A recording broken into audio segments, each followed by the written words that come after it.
An active galactic nucleus is a compact region at the center of a galaxy that is a much higher than normal luminosity over at least some portion, and possibly all, of the electromagnetic spectrum. Such excess emission has been observed in the radio, microwaves, infrared, optical, ultraviolet, X-ray and gamma-ray wave bands. A galaxy hosting an AGN is called an active galaxy. The radiation from AGN is believed to be a result of accretion of mass by a supermassive black hole at the center of its host galaxy. AGN are the most luminous and persistent sources of electromagnetic radiation in the universe, and as such can be used as a means of discovering distant objects. Their evolution as a function of cosmic time also puts constraints on models of the cosmos. Models of the active nucleus. For a long time it has been argued that an AGN must be powered by accretion of mass onto massive black holes. AGN are both compact and persistently extremely luminous. Accretion can potentially give very efficient conversion of potential and kinetic energy to radiation, and a massive black hole has a high Eddington luminosity, and as a result, it can provide the observed high persistent luminosity. Supermassive black holes are now believed to exist in the centers of most if not all massive galaxies. Evidence for that is that the mass of the black hole correlates well with the velocity dispersion of the galactic bulge or with bulge luminosity. Thus AGN-like characteristics are expected whenever a supply of material for accretion comes within the sphere of influence of the central black hole. Accretion disk. In the standard model of AGN, cold material close to a black hole forms an accretion disk. Dissipative processes in the accretion disk transport matter inwards and angular momentum outwards, while causing the accretion disk to heat up. The expected spectrum of an accretion disk peaks in the optical ultraviolet wave band. In addition, a corona of hot material forms above the accretion disk and can inverse Compton scatter photons up to X-ray energies. The radiation from the accretion disk excites cold atomic material close to the black hole and this in turn radiates at particular emission lines. A large fraction of the AGN's radiation may be obscured by interstellar gas and dust close to the accretion disk, but this will be re-radiated at some other wave band, most likely the infrared. Relativistic jets. Some accretion disks produce jets of twin, highly collimated, and fast outflows that emerge in opposite directions from close to the disk. The direction of the jet ejection is determined either by the angular momentum axis of the accretion disk or the spin axis of the black hole. The jet production mechanism and indeed the jet composition on very small scales are not understood at present due to the low resolution of astronomical instruments, and as a result, observations cannot provide enough evidence to support one of the various theoretical models of jet production over the many that exist. The jets have their most obvious observational effects in the radio wave band, where very long baseline interferometry can be used to study the synchrotron radiation they emit at resolutions of sub-pascal scales. However, they radiate in all wavebands from the radio through to the gamma-ray range via the synchrotron and the inverse Compton scattering process, and so AGN jets are a second potential source of any observed continuum radiation. Radiatively inefficient AGN. There exists a class of radiatively inefficient solutions to the equations that govern accretion. The most widely known of these is the advection-dominated accretion flow, but other theories exist. In this type of accretion, which is important for accretion rates well below the Eddington limit, the accreting matter does not form a thin disk and consequently does not efficiently radiate away the energy that it acquired as it moved close to the black hole. Radiatively inefficient accretion has been used to explain the lack of strong AGN-type radiation from massive black holes at the centers of elliptical galaxies and clusters, where otherwise we might expect high accretion rates and correspondingly high luminosities. Radiatively inefficient AGN would be expected to lack many of the characteristic features of standard AGN with an accretion disk. Observational characteristics. There is no single observational signature of an AGN. The list below covers some of the historically important features that have allowed systems to be identified as AGN. Nuclear optical continuum emission. This is visible whenever there is a direct view of the accretion disk. Jets can also contribute to this component of the AGN emission. The optical emission has a roughly power law dependence on wavelength. Nuclear infrared emission. This is visible whenever the accretion disk and its environment are obscured by gas and dust close to the nucleus and then re-emitted. As it is thermal emission, it can be distinguished from any jet or disk-related emission. Broad optical emission lines.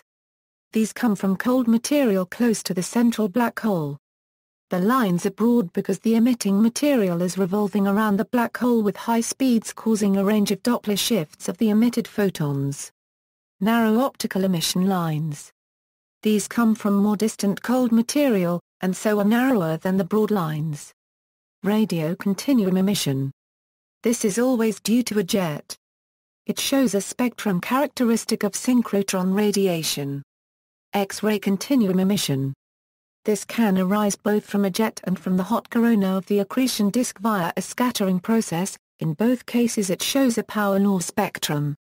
In some radio-quiet AGN there is an excess of soft X-ray emission in addition to the power law component. The origin of the soft X-rays is not clear at present. X-ray line emission. This is a result of illumination of cold heavy elements by the X-ray continuum that causes fluorescence of X-ray emission lines, the best known of which is the iron feature around 6.4 keV. This line may be narrow or broad. Relativistically broadened iron lines can be used to study the dynamics of the accretion disk very close to the nucleus and therefore the nature of the central black hole. Types of active galaxy. It is convenient to divide AGN into two classes, conventionally called radio quiet and radio loud. In the radio loud objects the emission contribution from the jet, S, and the lobes that they inflate dominates the luminosity of the AGN, at least at radio wavelengths but possibly at some or all others. Radio quiet objects are simpler since jet and jet-related emission can be neglected. AGN terminology is often confusing, since the distinctions between different types of AGN sometimes reflect historical differences in how the objects were discovered or initially classified, rather than real physical differences. Radio quiet AGN, low ionization nuclear emission line regions.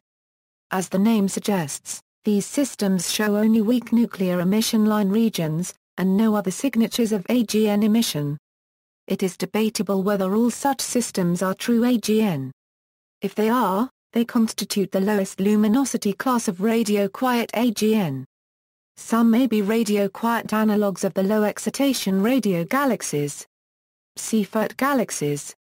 Seyferts were the earliest distinct class of AGN to be identified. They show optical range nuclear continuum emission, narrow and occasionally broad emission lines, occasionally strong nuclear X-ray emission and sometimes a weak small-scale radio jet.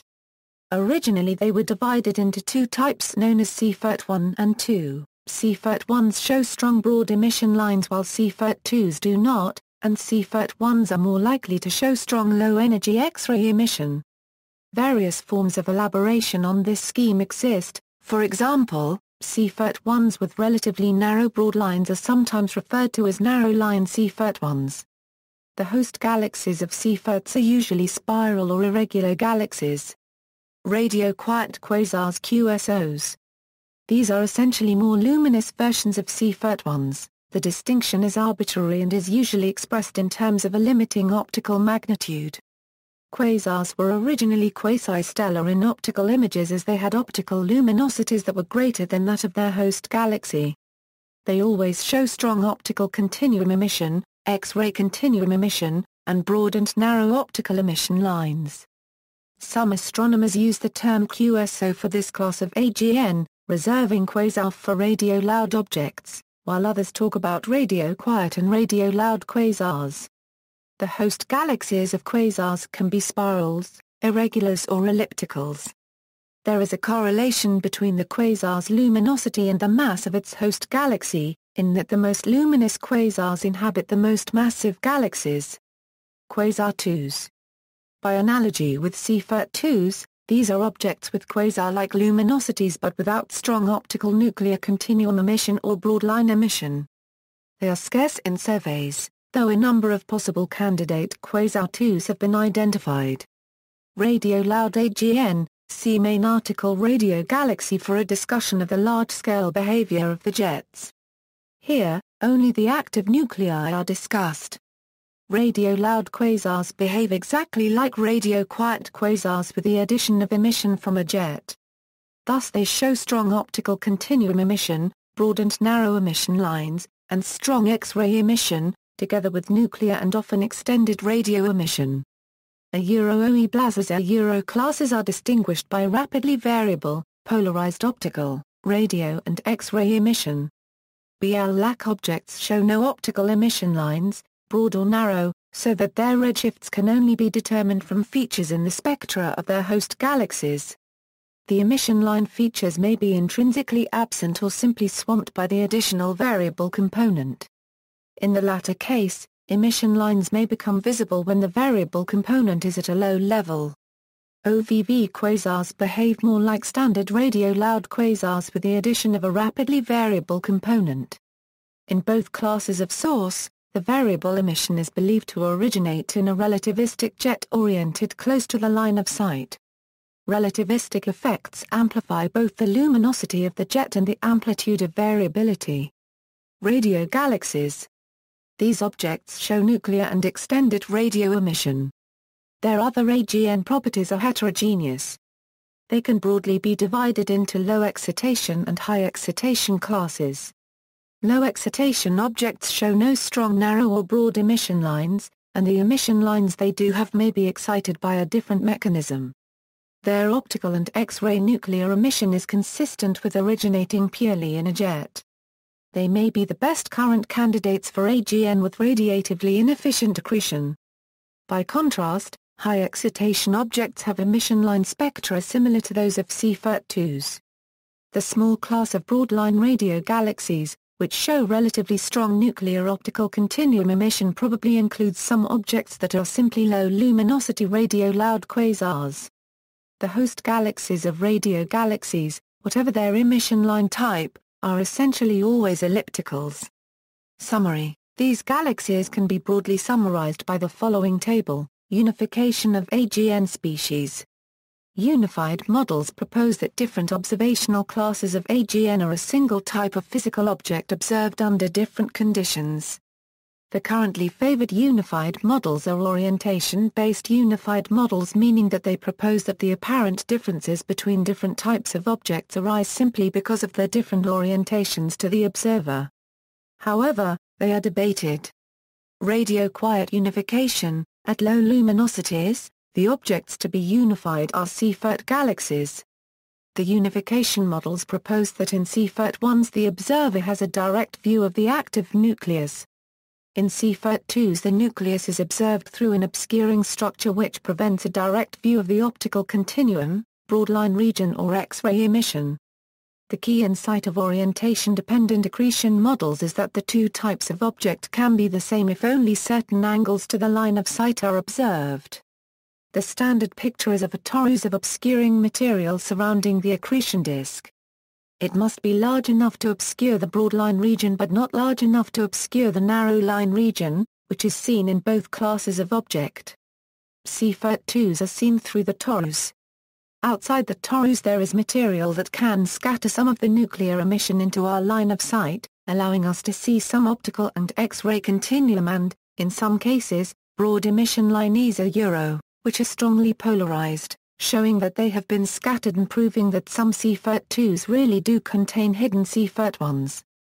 Infrared observations of the nuclei of Seyfert-2s also support this picture. At higher luminosities, quasars take the place of Seyfert-1s, but, as already mentioned, the corresponding quasar-2s are elusive at present. If they do not have the scattering component of Seyfert-2s they would be hard to detect except through their luminous narrow line and hard X-ray emission. Radio-loud unification: historically, work on radio-loud unification has concentrated on high luminosity radio-loud quasars. These can be unified with narrow-line radio galaxies in a manner directly analogous to the Seyfert-1/2 unification. The large-scale radio structures of these objects provide compelling evidence that the orientation-based unified models really are true. X-ray evidence, where available, supports the unified picture. Radio galaxies show evidence of obscuration from a torus, while quasars do not, although care must be taken since radio-loud objects also have a soft unabsorbed jet-related component, and high resolution is necessary to separate out thermal emission from the source's large-scale hot gas environment. At very small angles to the line of sight, relativistic beaming dominates, and we see a blazar of some variety. However, the population of radio galaxies is completely dominated by low luminosity, low excitation objects. These do not show strong nuclear emission lines broad or narrow they have optical continua which appear to be entirely jet-related, and their X-ray emission is also consistent with coming purely from a jet, with no heavily absorbed nuclear component in general. These objects cannot be unified with quasars, even though they include some high luminosity objects when looking at radio emission, since the torus can never hide the narrow line region to the required extent, and since infrared studies show that they have no hidden nuclear component. In fact there is no evidence for a torus in these objects at all. Most likely, they form a separate class in which only jet-related emission is important. At small angles to the line of sight, they will appear as BL-lac objects. Criticism of the radio-quiet unification, in the recent literature on AGN, being subject to an intense debate, an increasing set of observations appear to be in conflict with some of the key predictions of the unified model, for example that each Seyfert-2 has an obscured Seyfert-1 nucleus. Therefore, one cannot know whether the gas in all Seyfert-2 galaxies is ionized due to photoionization from a single, non-stellar continuum source in the center or due to shock ionization from for example intense, nuclear starbursts. Spectropolarimetric studies reveal that only 50% of Seyfert-2s show a hidden broad-line region and thus split Seyfert-2 galaxies into two populations. The two classes of populations appear to differ by their luminosity, where the Seyfert-2s without a hidden broad-line region are generally less luminous. This suggests absence of broad-line region is connected to low Eddington ratio, and not to obscuration. The covering factor of the torus might play an important role. Some torus models predict how Seyfert-1s and Seyfert-2s can obtain different covering factors from a luminosity and accretion rate dependence of the torus covering factor, something supported by studies in the X-ray of AGN. The models also suggest an accretion rate dependence of the broad-line region and provide a natural evolution from more active engines in Seyfert-1s to more dead Seyfert-2s and can explain the observed breakdown of the unified model at low luminosities and the evolution of the broad-line region. While studies of single AGN show important deviations from the expectations of the unified model, results from statistical tests have been contradictory.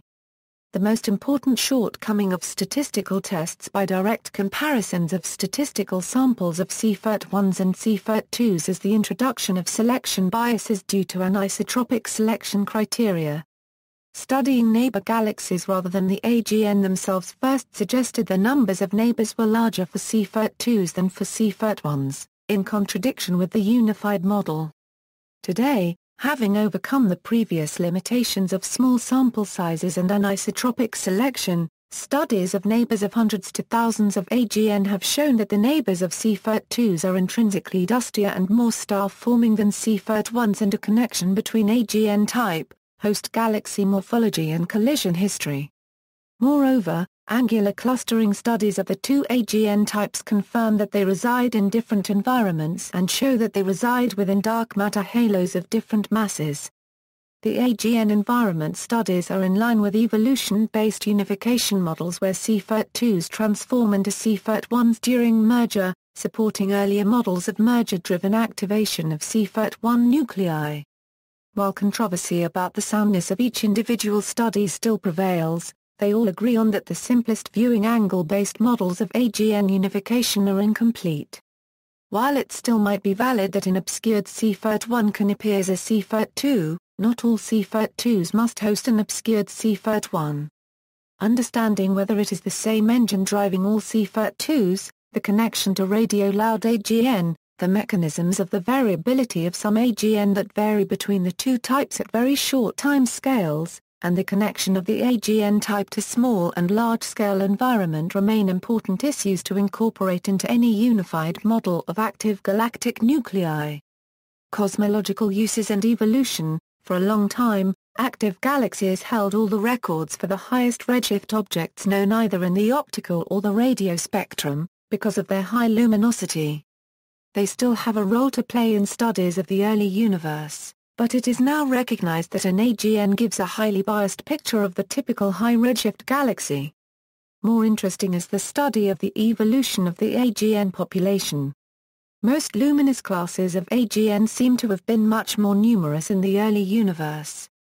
This suggests that massive black holes formed early on and that the conditions for the formation of luminous AGN were more common in the early universe, such as a much higher availability of cold gas near the center of galaxies than at present. It also implies that many objects that were once luminous quasars are now much less luminous, or entirely quiescent. The evolution of the low luminosity AGN population is much less well understood due to the difficulty of observing these objects at high redshifts. See also: radio galaxy, quasar, supermassive black hole, M-sigma relation, relativistic jet. References. General, dusty surprise around giant black hole, external links, media related to active galactic nuclei at Wikimedia Commons.